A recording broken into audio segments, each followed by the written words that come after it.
सुनो, जब हुजूर पाक सल्लल्लाहु अलैहि वसल्लम की विलादत हुई, जिस दिन 12 रबीउल अव्वल को, इमाम ज़रक़ानी अल मवाहिबुल लदुन्निया में लिखते हैं कि उस रात को अल्लाह ने कायनात के तमाम जानवरों को बोलने की ताकत दी।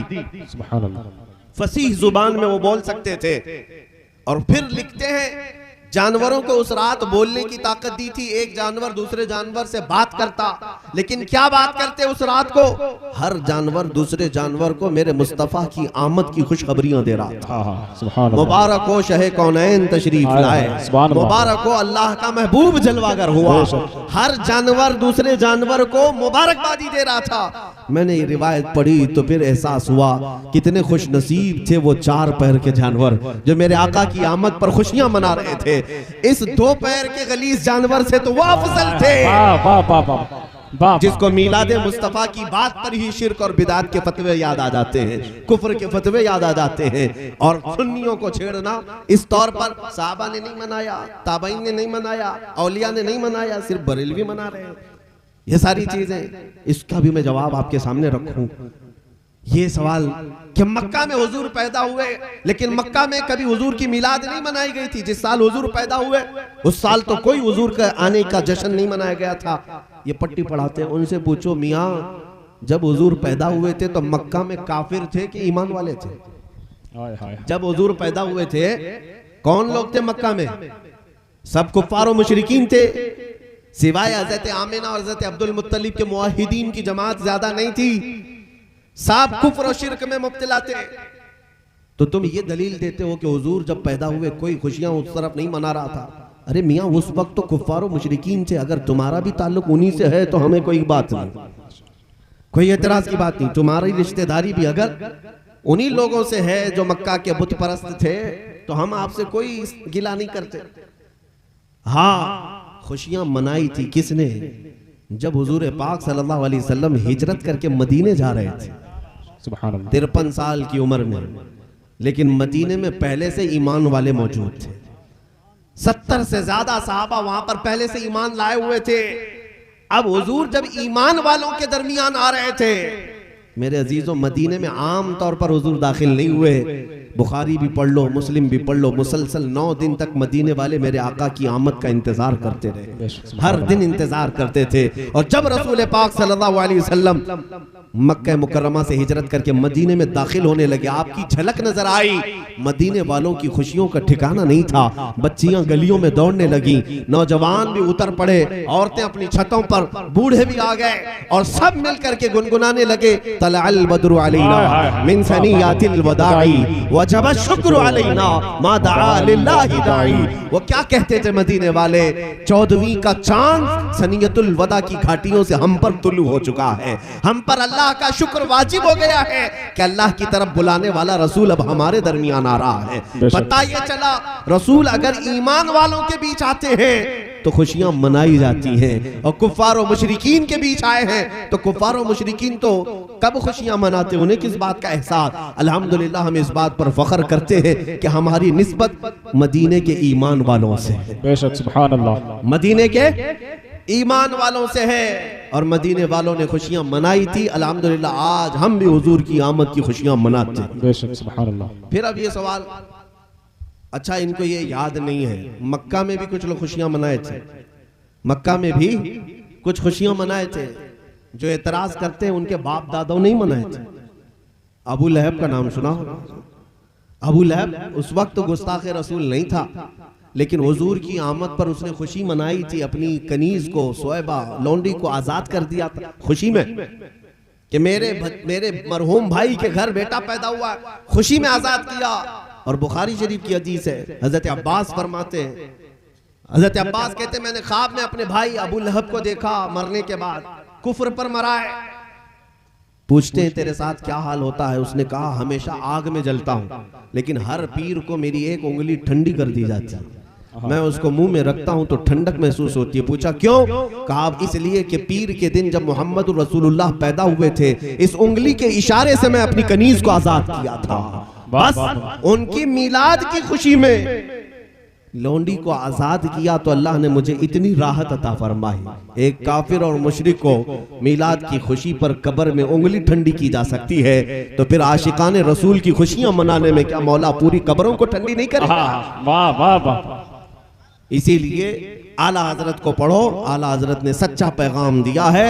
जालिमों सुनो, हश्र तक डालेंगे हम पैदाइशे मौला की धूम, हश्र तक डालेंगे हम पैदाइशे मौला की धूम, मिसले फारस नजद के किले गिराते जाएंगे, खाक हो जाएं अदू जलकर, मगर हम तो रजा, दम में जब तक दम है जिक्र उनका सुनाते जाएंगे। नारे तकबीर, नारे रिसालत, हजरत अल्लामा सलमान अजरी साहिब किबला मसलके आला हजरत, नारे तकबीर, नारे रिसालत। हालांकि हदीसों में यह भी मिलता है कि जब रसूल पाक सल्लल्लाहु तआला अलैहि वसल्लम की विलादत की रात आई, हजरत आमिना खुद फरमाती हैं कि एक बदली छाई और मेरे घर की तरफ आने लगी, एक अबर, और फिर मैंने गौर किया तो उस बदली में, उस अबर में घोड़ों के हिनहिनाने की आवाज, और उसके बाद फिर मैंने कान तवज्जो के साथ उस तरफ लगाए तो सुना वो फरिश्तों की जमात थी जो मेरे घर की तरफ आ रही थी, और हर फरिश्ता दूसरे फरिश्ते को मुबारकबादी दे रहा था कि मुबारक हो अल्लाह का महबूब जमीन पर आने वाला है। यह हज़रत आमिना फरमा रही। और जिब्राइल अमीन के बारे में भी रिवायत मिलती है कि उस रात को उन्होंने अपने हाथ में 3 झंडे उठाए थे, एक खाने काबा की छत पर लगाया, एक बैतुल मुकद्दस पर, और एक हज़रत बीबी आमिना के घर पर। ये खुशियां नहीं मनाना है तो और क्या है? इसलिए मेरे अजीजों, छोड़ो इनकी उनकी बातों को। बड़े मशहूर शायर हैं, उन्होंने कहा था, हाजिरो नाजिरो गैबो बशर को छोड़, शुक्र करके वो तेरे ऐबों को छुपाए हुए हैं। आप बूंदाबांदी भी शुरू हो गई है, ये मिलाद की रहमत से। और इस मजमे के इन तमाम लोगों का मेरे अजीजों मिलाद की शब मना रहे हैं। अगर बारिश आ जाती है तो मैं ये समझता हूँ अभी इम्तिहान की घड़ी भी आ गई, इम्तिहान का वक्त भी आ गया, इसलिए कि बहुत मर्तबा जिंदगी में आंधियां भी आएंगी, तूफान भी आएंगे। अगर तुम मैदान में जमे रह गए तो फिर अल्लाह की रहमत भी उतरे, साबित कदम रहे। ये बारिशें हमें सिखाती हैं।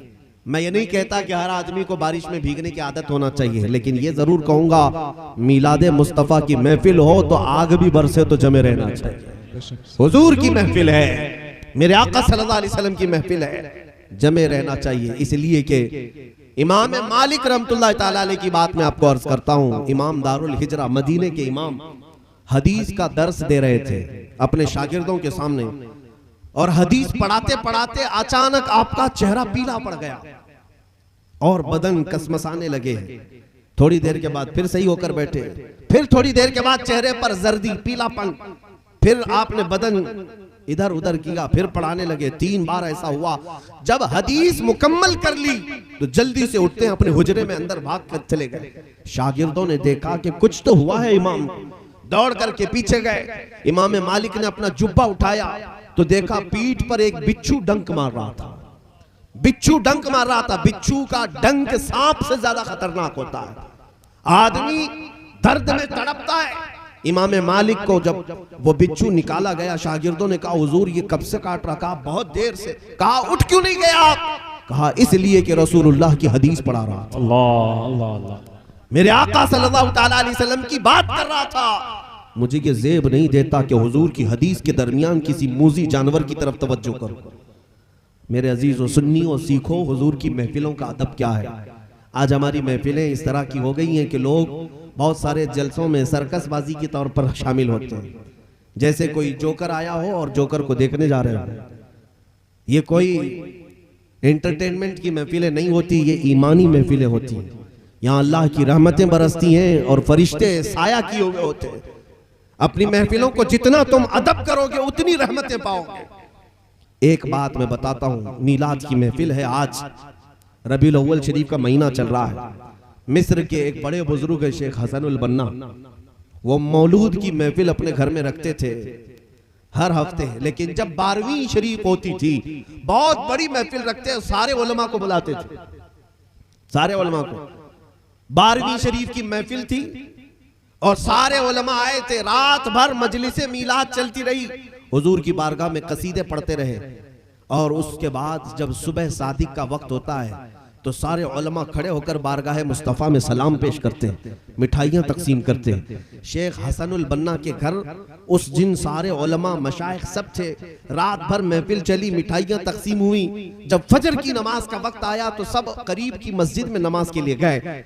जैसे ही नमाज हुई मस्जिद से ऐलान होता है मुअज्जिन की तरफ से कि शेख हसनुल बन्ना की छोटी बेटी का इंतकाल हो चुका। नमाज जनाजा फजर की नमाज के बाद है। रात भर जिनके घर में मौलूद की महफिल चल रही थी, उसी शेख की बेटी के मौत का ऐलान। सारे बुजुर्ग चौंक गए, हम रात भर उनकी महफिल में बैठे थे, अभी अचानक बेटी का इंतकाल कैसे हो गया, और फिर अभी इतनी जल्दी से जनाजा भी रख दिया आपने। दौड़े दौड़े सब मशाइख उलमा फिर से घर आए। शेख हसनुल बन्ना से पूछा कि ये कैसे हो गया, रात भर तो आप हमारे साथ थे महफिल में, कैसे अचानक इंतकाल हुआ। शेख हसनुल बन्ना कहते हैं हकीकत में मेरी बेटी का इंतकाल मगरिब के बाद ही हो चुका था, रात को ही हो चुका था। हमने अपनी बेटी की लाश पर चादर उड़ा दी। मैंने अपनी बीवी से भी कह दिया आज मेरे मुस्तफ़ा की मौलूद की महफिल है, मेरी बेटी की मौत का गम हुजूर की आमद की खुशी पर गालिब आने ना पाए। हम हुजूर पाक की महफिल मौलूद में हैं, लिहाजा बेटी की मौत की खबर नहीं सुनानी है जब तक ये मजलिस मौलूद ना हो जाए। अल्लाह अल्लाह, सारे मशाइख उलमा रो पड़े कि हुजूर की महफिल का अदब करने के लिए अपनी बेटी की मौत तक को इन्होंने पूरे लोगों पर जाहिर होने नहीं दिया। सुबह तक ये महफिल मौलूद का अदब है मेरे अजीजों। हमारे उलमा ने ये सिखाया हमें, हमारे मशाइख ने हमें सिखाया है। लोग आज तो जलसों को और मौलूद की महफिलों को यूं ही समझते हैं, बल्कि होना ये चाहिए कि कोई एक बंदा भी बेवजू ना बैठे, बेवजू ना बैठे। मैं तो बहुत सारे जलसों को देख रहा हूं, पान खाते, गुटखा खाते, तंबाक रगड़ते, बीड़ी पीते जलसों में शरीक है। तुम क्या देखने आए हो? हम अपने जलसों के बारे में तो ये कहते हैं हम महफिलें इसलिए सजाते हैं, वो आएंगे, आते होंगे, अभी आएंगे, यही सोच के हमने महफिल को सजा रखा। हमारा तो ये कहना है वो आएंगे, आते होंगे, अभी आएंगे, यही सोच के हमने महफिल को सजा रखा है। जब हमारी महफिलें हुजूर की आमद का इंतजार करती हैं तो मेरे अजीजों, मामूली आदमी के इंतजार में आप अपने कपड़े सही कर लेते हो, और रसूल पाक की आमद के लिए अपने पूरे तन बदन को सही करना चाहिए। अपने जिस्म के अंदर और अपनी रूह के अंदर अदब आ जाए।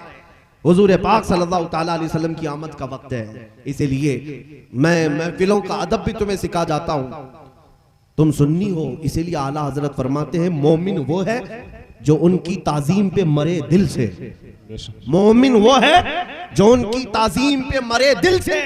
नजदी भी तो करता है उनकी ताजीम मरे दिल से, नजदी भी तो करता है उनकी ताजीम मरे दिल से। तुम सुन्नी हो, मोमिन हो, हुजूर की इज्जत पर मर मिटो, नबी पाक सल्लल्लाहु ताला अलैहि वसल्लम के लिए अदब रखो।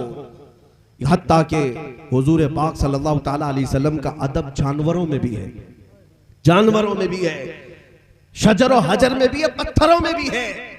अल्लाह के हबीब सल्लल्लाहु ताला अलैहि वसल्लम के पास एक गधा जंगे खैबर में तोहफे के तौर पर पेश किया गया था। वो गधा हुजूर से गुफ्तगू करता है, हुजूर से अर्ज करता है या रसूल अल्लाह, मैं उन गधों की नस्ल में हूं कि मेरे बाप दादाओं की सब पीठ पर अंबिया ही सवारी किया करते थे। मैं उन गधों के नस्ल का आखिरी गधा हूं और आप रसूलों के सिलसिले में आखिरी रसूल हैं। वो गधा ये कहता है कि या रसूल अल्लाह, मैं एक यहूदी के कब्जे में था, मेरा मालिक एक यहूदी, लेकिन अब तक उस यहूदी को मैं अपनी पीठ पर बैठने नहीं दिया। जब भी वो बैठता मैं उसे गिरा देता था। गधा जानवर। हुजूर पाक पूछते वो तेरा मालिक था, क्यों गिरा देता? गधा कहता मेरी माँ ने मुझे वसीयत की थी कि पीठ संभाल कर रखना, इस पर सैयदुल अंबिया सवारी करे। वाह वाह। जानवरों में रसूल पाक सल्लल्लाहु अलैहि वसल्लम का अदब है, उम्मतियों में किस कदर अदब होना चाहिए। इसीलिए अल्हम्दुलिल्लाह बरेली से जिनकी निस्बत है, हुजूर का नाम आते ही वो अंगूठे भी चूम लेते हैं, और अगर हुजूर का सलाम होने लगे तो बैठे हैं तो खड़े हो जाते हैं। ये अदब है या नहीं है? अदब है या नहीं? लोग अभी तक इन्हीं एतराजात में है कि तुम खड़े होकर सलाम पढ़ते हो, ये कहां से साबित है, वो कहां से साबित है। नेताओं के लिए खड़े हो जाते हो, इसका कोई सबूत पूछते भी नहीं। हाँ, तुम्हारे लिए वो ताजीम के लायक हैं जो आज किसी पार्टी के नेता हैं, इसलिए कि तुम उनका फजला खाते हो और हम अपने नबी का सदका खाते हैं। बेशक। और हम अपने नबी पाक सल्लल्लाहु ताला अलैहि वसल्लम के नाम पर अदब क्यों ना करें। तुर्की में एक बुजुर्ग थे, अभी इंतकाल हुआ चंद सालों पहले, 96 साल की उम्र हो चुकी थी उनकी, 96 ईयर्स। मैंने करीब से देखा, वो अगर कुर्सी पर बैठते हैं, हुजूर पाक सल्लल्लाहु ताला अलैहि वसल्लम के मुतालिक अगर खुतबा दे रहे हैं, बयान कर रहे हैं, अगर हुजूर का नाम आ गया जुबान पर तो बैठ करके तकरीर में कभी आपका नाम नहीं लिया, खड़े हो जाया करते। अगर एक तकरीर में हुजूर अकरम सल्लल्लाहु ताला अलैहि वसल्लम का नाम 60 बार आ जाए, 60 बार वो खड़े होते। सुभान अल्लाह, सुभान अल्लाह। कभी बैठ करके नबी पाक का नाम नहीं लिया। ये अदब था। सुल्तान महमूद गजनवी का नाम सुना है? सुल्तान महमूद गजनवी ये बहुत पाए के बुजुर्ग भी हैं, अल्लाह का खौफ रखने वाले मुंसिफ और आदिल बादशाह भी हैं। इनके खास वजीर थे अयाज। अयाज अयाज के बेटे का नाम मोहम्मद था। मोहम्मद था। सुल्तान महमूद ने बहुत प्यार किया मोहम्मद को। अयाज के बेटे को खिलाते भी थे, बादशाह थे, अपने वजीर का बेटा था। एक दिन सुल्तान महमूद ने पुकारा अयाज के बेटे को, क्या कह करके, ए इब्ने अयाज, ए इब्ने अयाज इधर आजा। नाम तो मोहम्मद है लेकिन पुकारा क्या, अयाज के बेटे इधर आजा।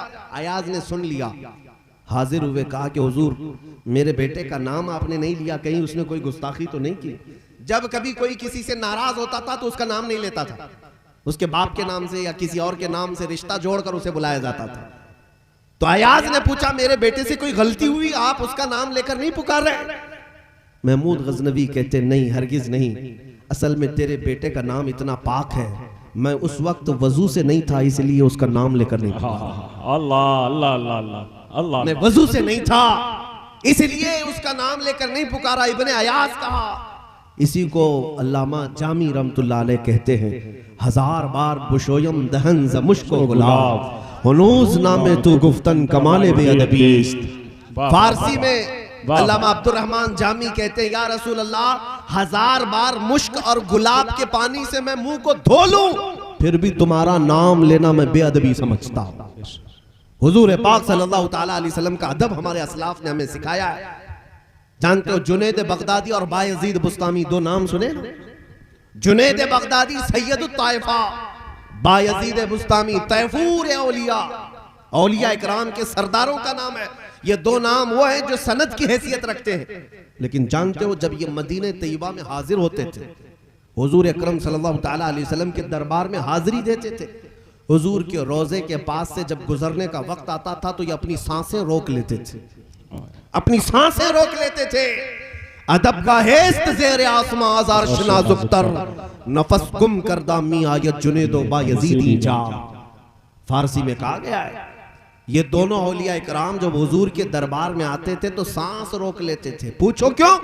ये कहते थे कि हमारी निकलने वाली सांसों की आवाज से मेरे आका के रोजे की बेअदबी ना होने पाए।